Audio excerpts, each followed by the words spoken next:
Muito bem, amigos. Vamos dar então continuidade à nossa matéria de direito penal. Nós estamos falando sobre a culpabilidade, terceiro elemento do crime. Estamos dentro do universo da imputabilidade penal e dentro desse universo nós falamos já da inimputabilidade, falamos também sobre a semi-imputabilidade, falamos sobre a emoção e a paixão e agora a gente então trata do item 10. Item 10, que é a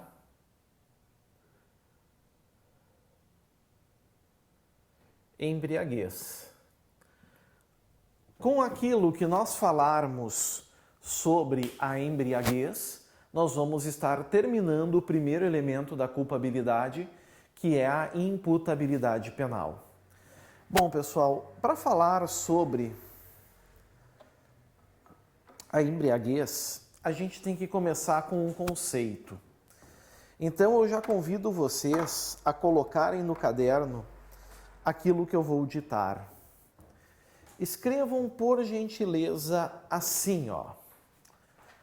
Botem aí, que embriaguez é a intoxicação aguda.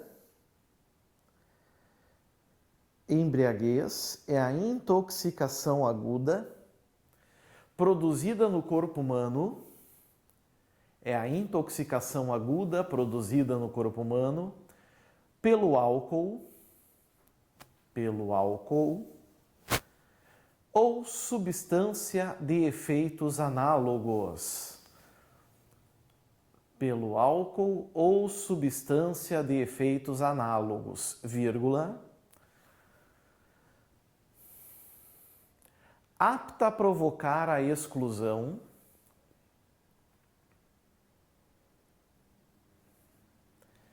apta a provocar a exclusão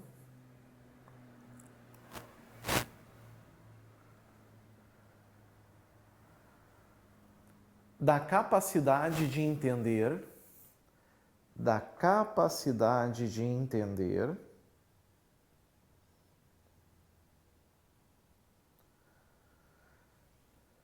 o caráter ilícito do fato,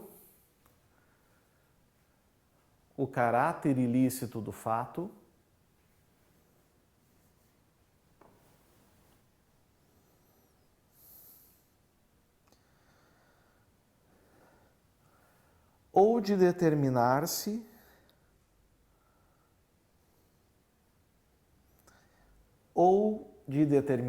de acordo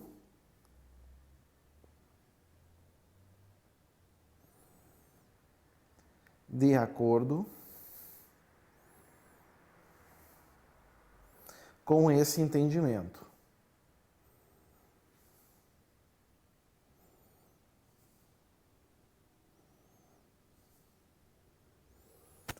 Ou de determinar-se de acordo com esse entendimento. Ponto. Aqui, prezados, nesse conceito que eu estabeleci aos senhores, vejam que a embriaguez se caracteriza por uma intoxicação, tá? Embora a intoxicação seja pelo álcool, o próprio conceito que eu estabeleci para vocês, e não apenas eu, mas a doutrina, a lei, elas não falam apenas do álcool, mas também se referem às chamadas substâncias de efeitos análogos. Então, a gente já faz essa distinção aqui, né? Álcool, substâncias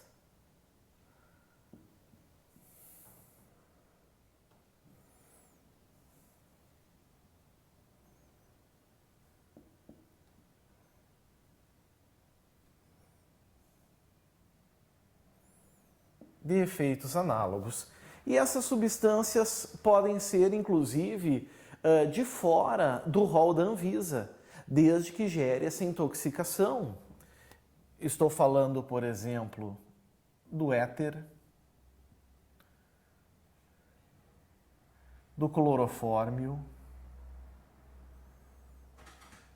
e da morfina. Mas, claro, aqui nós temos apenas exemplos, né? Existem outras situações.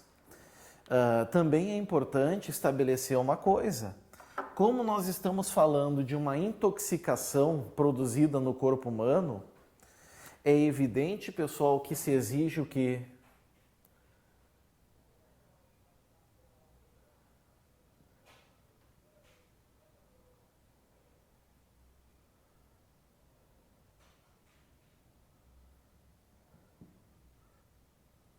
Exige prova pericial, certo? Exige prova pericial. Por enquanto, de tudo que a gente está vendo, o que não necessitou de prova pericial foi a minoridade penal, não é verdade? Minoridade penal. E a questão da emoção ou paixão, até porque a emoção ou paixão ela não exclui a imputabilidade penal, como a gente já viu. Então, exige prova pericial, depende de perícia.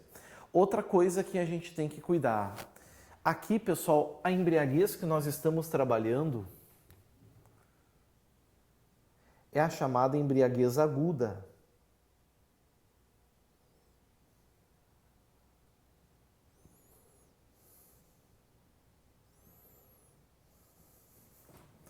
Certo? Essa embriaguez aguda, ela também é chamada de embriaguez simples ou embriaguez fisiológica. Ela é diferente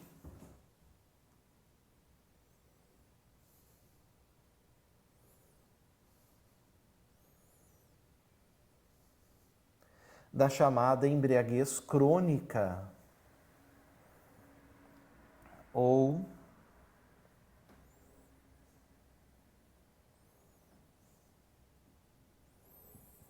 patológica. Tá aí, elas são diferentes. E por que elas são diferentes, pessoal? Porque a embriaguez crônica ou patológica, ela se caracteriza, ela se reveste como uma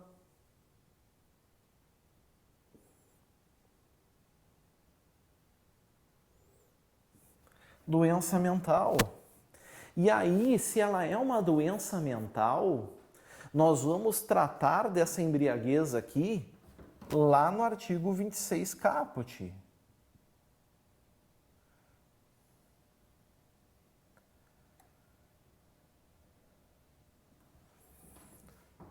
Onde diz, é isento de pena o agente que, por doença mental, aí nós podemos estar falando do alcoólatra ou do toxicômano, aquele que tem a doença do alcoolismo. Não é o caso, amigos, da embriaguez que nós estamos tratando aqui. Aqui, essa embriaguez aguda é a embriaguez do artigo 28 do Código Penal, não do 26. Cuidado com isso. O tratamento dessa embriaguez aqui, então, é outro. Certo? Então, o que a gente viu? A gente viu letra A, que é o conceito de embriaguez. Isso a gente já analisou. E letra B, a denominação, né? Nossa embriaguez aqui, então, é a embriaguez simples, fisiológica, que é uma embriaguez aguda, certo? A embriaguez crônica vai lá para o 26, que é a doença mental. Tem que analisar também o critério psicológico. Dito isso, a gente agora então apaga o que está aqui. Vamos eliminar.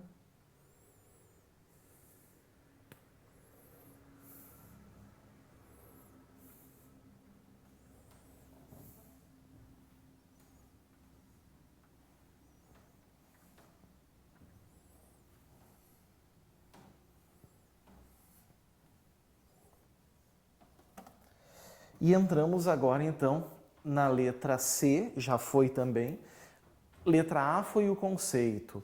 Letra B, a denominação. Embriaguez física ou fisiológica, aguda. Letra C foi diferenciar a aguda da crônica.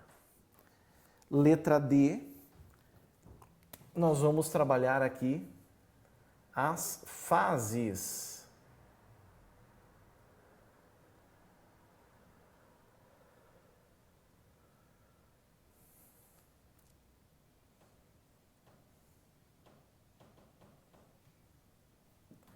Fases da embriaguez. Ao todo, amigos, são três fases. Nós vamos ter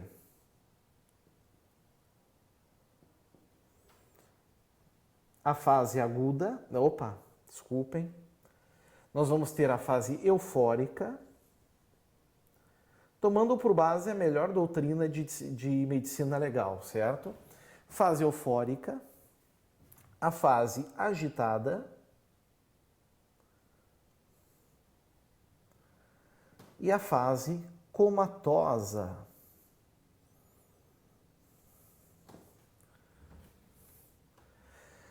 Cada uma dessas fases, elas também levam o nome de um animal. A fase eufórica também é conhecida como fase do macaco. A fase agitada também é conhecida como fase do leão. E a fase comatosa também é conhecida como fase do porco.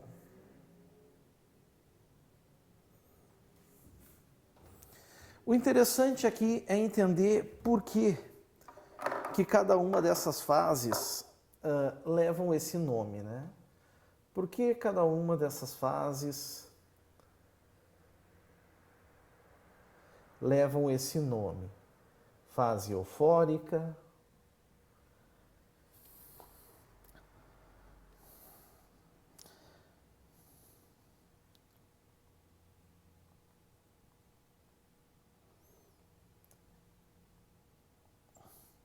fase agitada, fase comatosa.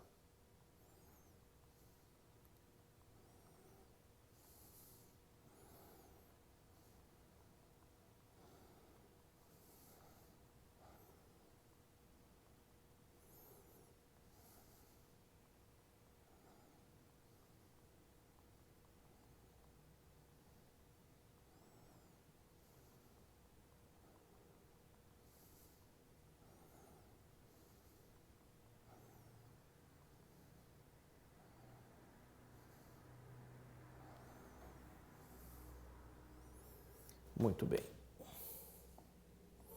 Arrumando aqui para evitar que a gente se perca. Eufórica, fase do macaco. Agitada, fase do leão. Comatosa, fase do porco. Cada uma dessas fases, ela guarda correspondência com esses animais e é por isso que a medicina legal trata assim. Na fase eufórica, o indivíduo não perde as suas funções intelectuais. Ele não perde. Mas elas ficam extremamente excitadas. As funções intelectuais, elas ficam alteradas. O indivíduo tem abaixado a vontade e a autocrítica.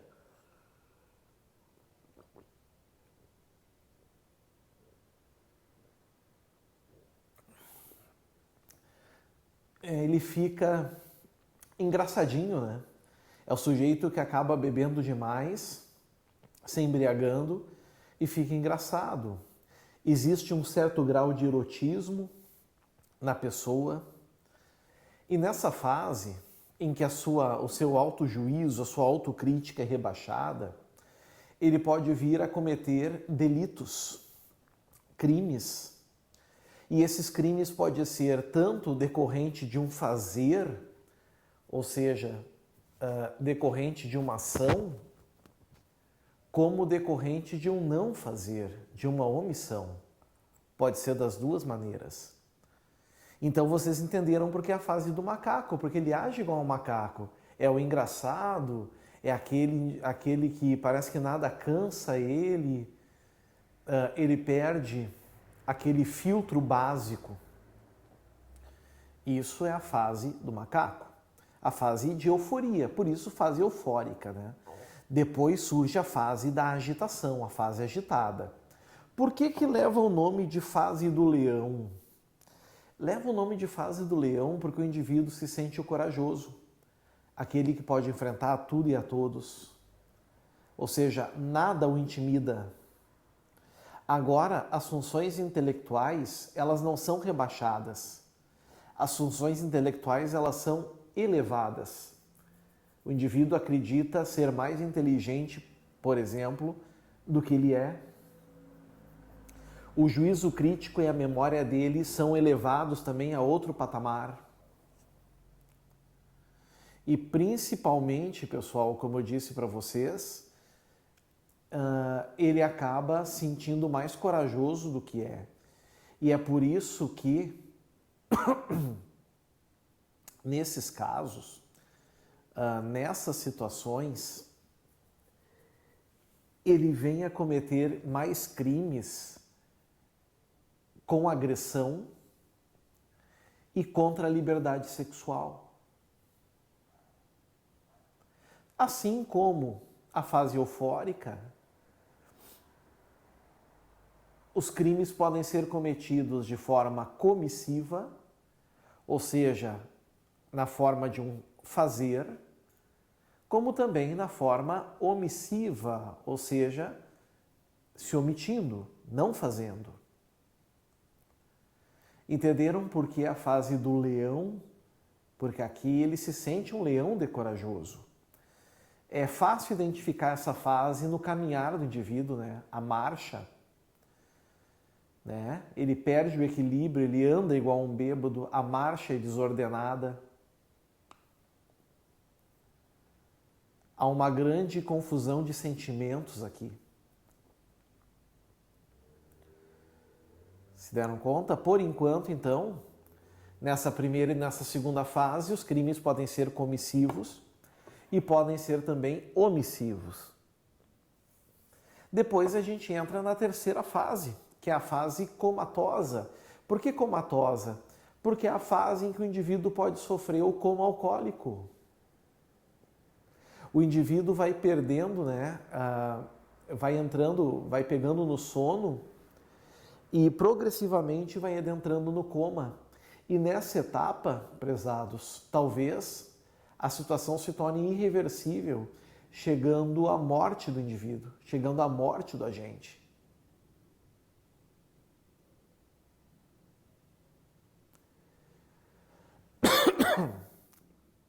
Se deram conta? E um detalhe importante, né? Nessa fase não tem como cometer delitos na forma comissiva, na forma de um fazer, porque o indivíduo não tem vontade, ele não tem uma conduta livre e voluntária. O comportamento dele somente pode se dar através de uma omissão, através de um não fazer. Única e exclusivamente através de um não fazer.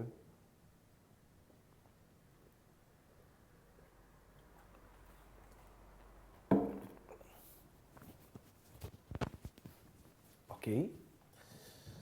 Muito bem. Vencendo isso, a gente entra agora na letra E.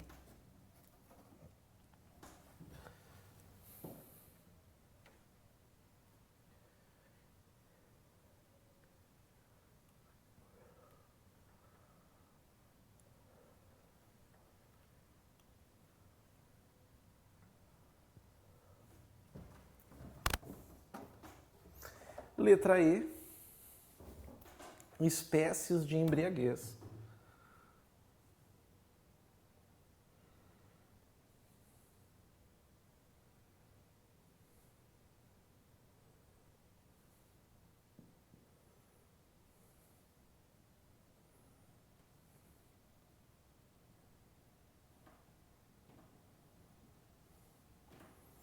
Bom, é óbvio que agora nós vamos falar de classificação da embriaguez. Classificação. A classificação pode ser de duas formas, amigos, quanto à intensidade e quanto à origem.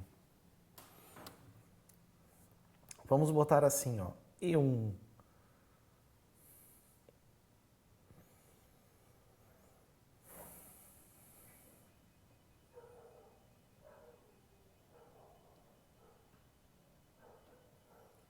Quanto à intensidade. Vamos começar quanto à intensidade, certo?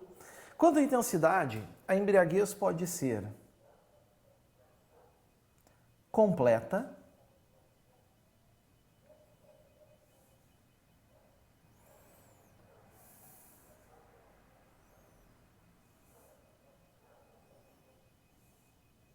ou incompleta.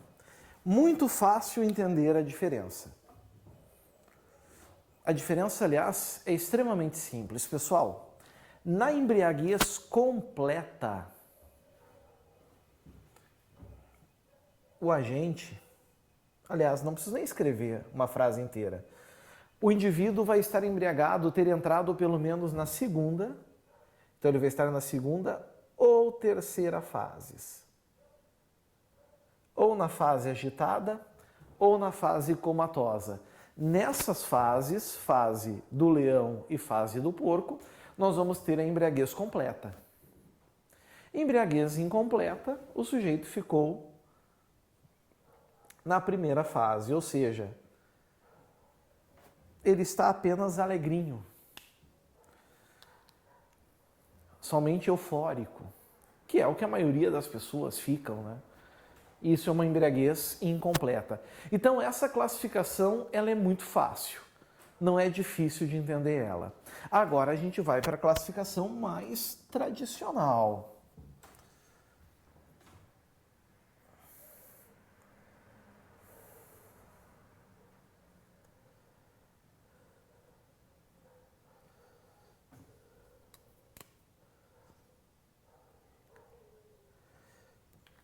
Que é quanto à origem.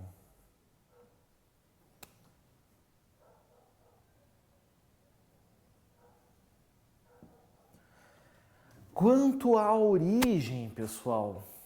E quanto à origem, nós podemos ter algumas situações, basicamente 4. A embriaguez pode ser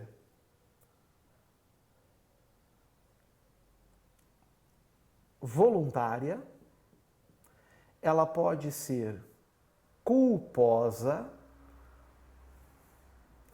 ela pode ser pré-ordenada,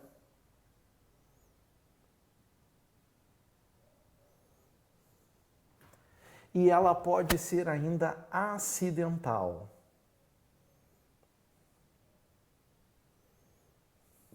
E sendo a embriaguez acidental, ela ainda pode ser acidental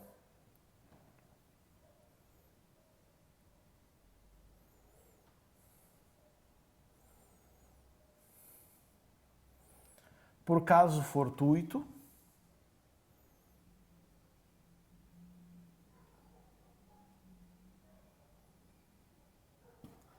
ou por força maior, certo? Bom, meus amigos, meus prezados, o que é uma embriaguez voluntária? É aquela em que o indivíduo tem um dolo. O sujeito possui dolo. Alguém vai perguntar, professor, ele tem o dolo de cometer crimes? Não. Não. Ele tem o dolo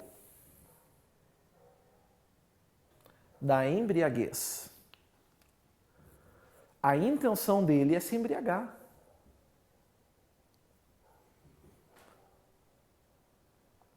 Hoje eu vou tomar um porre, não me socorre. É isso que ele quer. Ele só quer se embriagar. Passei no concurso, vou beber até vomitar. É isso que ele quer.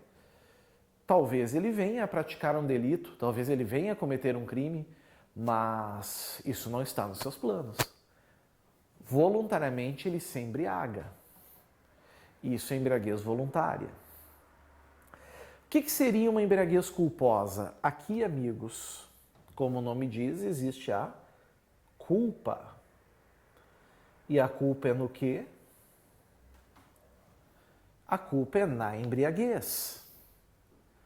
Certo? A culpa é na embriaguez. Detalhe muito importante aqui.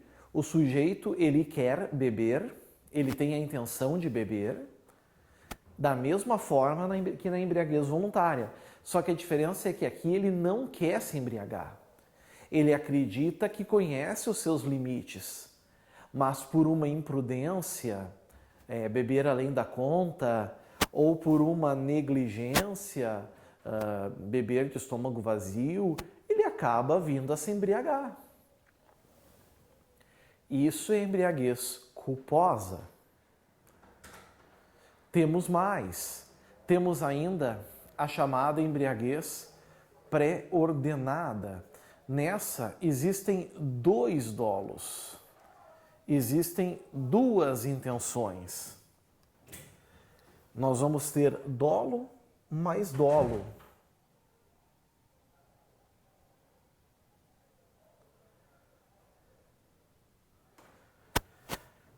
Um dolo duplo? Sim, aqui é um dolo duplo. Primeiro, que o sujeito tem o dolo da embriaguez. Ele quer se embriagar.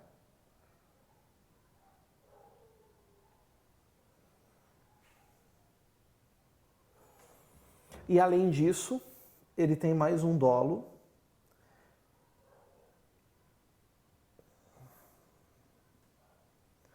que é o dolo da prática de crimes. Ele tem o dolo, ele tem a intenção de cometer infrações penais. Aí está. Na embriaguez pré-ordenada, o sujeito sabe que ele tem um desejo de cometer um crime, mas sóbrio ele não tem coragem de cometer. Ele só é um machão se ele vier a se embriagar. Então ele se embriaga para criar coragem e cometer o delito. Isso é embriaguez pré-ordenada. Depois, nós vamos ter aqui então a quarta modalidade, que é a embriaguez acidental. Qual é a diferença agora da embriaguez por caso fortuito para a embriaguez por força maior? A diferença, meus amigos, é a seguinte. Primeiro, que acidental é a mesma, vale para os dois, sem dolo e sem culpa.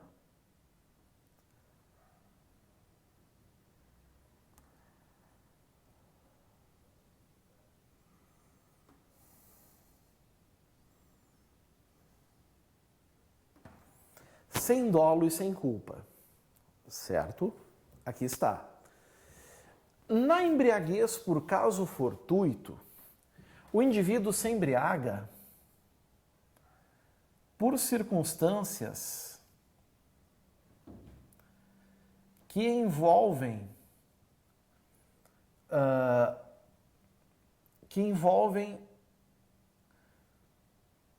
a si mesmo, podemos dizer assim. Ou seja, circunstâncias abrangentes, genéricas, fazem com que ele se embriague.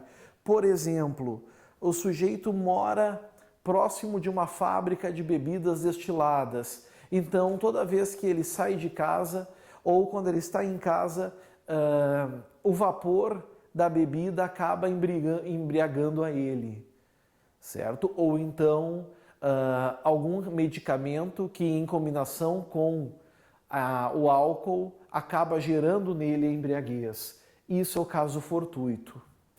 Não há dolo, não há culpa. Já força maior são situações em que o indivíduo é obrigado